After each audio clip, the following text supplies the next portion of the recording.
Deep స్టేట్కి బాధ ఏంటంటే రేపు పొద్దున వీళ్ళ రక్షణ రంగంలో వీళ్ళ సహకారాన్ని పెంచుకుంటే భారతదేశం గగనతలంలో అమేయమైన శక్తిగా ఎదిగితే ఇండో పసిఫిక్ రీజియన్లో అమెరికా కానీ అమెరికాకి బాకా ఊది వంత పడే దేశాలు కానీ నాటో దేశాలు కానీ బెత్తరపోయి ఆడియన్స్ గ్యాలీలో వచ్చి కూర్చొని చూడాలి.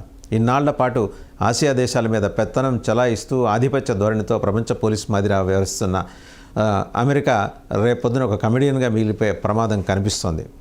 అది అమెరికన్ పాలకులు. ఈరోజు ట్రంప్ ఉండొచ్చు, రేపు ఇంకోళ్ళు రావచ్చు, ఇంతకుముందు జో బైడెన్ ఉండొచ్చు కాక వాళ్ళ ఆలోచన అలాగే ఉంటుంది.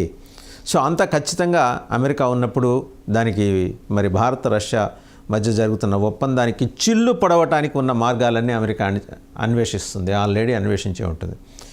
50%, 100%, 150%, 300% టారిఫ్లు విధించుకుంటూ అమెరికా చేస్తున్న వికృత చేష్టలకి ఎన్ని దేశాలు నెలిగిపోతున్నాయి ఇప్పుడు మనం చూస్తున్నాం. రేపొద్దున ఆ జాబితాలోకి భారతదేశం రావాలని చెప్పి కూడా అమెరికా చాలా బలంగా ఆలోచన చేస్తుంది. డీప్ స్టేట్ ఆలోచన ఎలా ఉంది అంటే ఒకసారి కనుక చూస్తే క్యాట్సా ఆంక్షలు అమలు చేసే అవకాశం మీద అమెరికా చర్చకి దారి తీయచ్చు. అటువంటి చర్చ ఒకటి జరపచ్చు. అమెరికాకి మద్దతు ఇచ్చే దేశాలకి పాకిస్తాన్ని దానికోసం ప్లాట్ఫామ్గా ఉపయోగించుకోవచ్చు.